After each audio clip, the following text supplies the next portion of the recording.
On s'intéresse aux vampires, et oui, c'est plutôt étonnant, mais en plein siècle des Lumières, une épidémie venue d'Europe centrale pousse un moine érudit, Don Calmet, à s'y intéresser. Des écrits élaborés à la prestigieuse abbaye de Senones et aujourd'hui réédités. Anne-Laure Chéry, Inès Ponce-Texera. De Dracula à Twilight, on a tous une histoire de vampire préférée, mais saviez-vous qu'au XVIIIe siècle, ils étaient déjà à la mode. En 1746, un abbé vosgien risque sa réputation pour écrire un traité sur les vampires et les apparitions des esprits.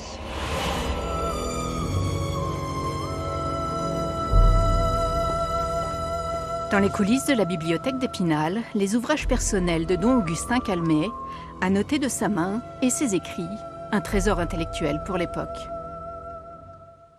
Que ce soit en Italie, que ce soit en Allemagne et en Suisse, ce qui l'intéressait, c'est de trouver des ouvrages rares. C'est un érudit lorrain qui a travaillé sur l'histoire de la Lorraine, qui a travaillé de manière plus large aussi sur des commentaires de la Bible. On va avoir quand même des doutes sur son intelligence à la fin de sa vie.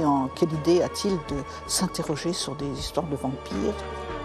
Comment ce moine cultivé, réputé pour son histoire de la Lorraine, en arrive à l'âge de 74 ans à écrire un traité sur les vampires de Hongrie, Bohême ou Moravie.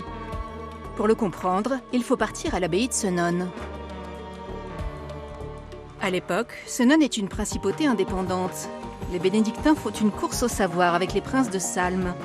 L'immense bibliothèque de 12 000 ouvrages, vidée à la Révolution, fait de l'abbaye un centre intellectuel de référence avec des correspondants dans toute l'Europe. Il y a une règle de Saint-Benoît qui dit qu'un monastère sans bibliothèque, c'est comme une forteresse sans arsenal. On est aussi à l'époque des grandes découvertes, des grands voyages.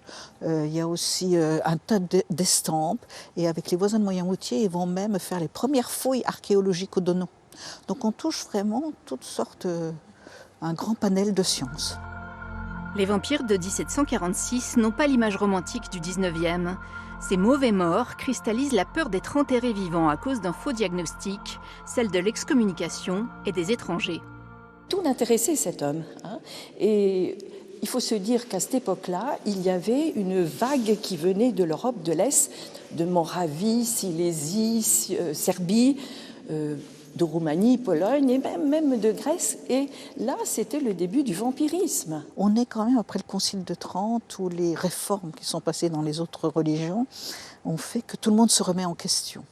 Et comme en plus, c'est l'époque où on fait des tas de découvertes scientifiques, tout est remis en cause. Donc on s'interroge beaucoup, on fait des suppositions, on cherche des réponses. Plus la science avance, plus Dieu recule. Et c'est gênant quand même pour un abbé. Voltaire et Don Calmet ont correspondu. Si le philosophe des Lumières est venu profiter de la bibliothèque de l'abbaye, il n'hésitera pas plus tard à qualifier le traité sur les vampires de compilation d'imbécilité. Les conclusions auxquelles il aboutit, elles ne sont pas du tout celles qu'on a voulu entretenir, et notamment à partir de la Révolution, puisqu'on passait dans un autre monde, et le monde religieux était regardé avec beaucoup de suspicion. En fait, on s'est moqué de lui. En fait, c'est pas du tout ça. Il conclut que ces êtres-là n'existent pas, globalement.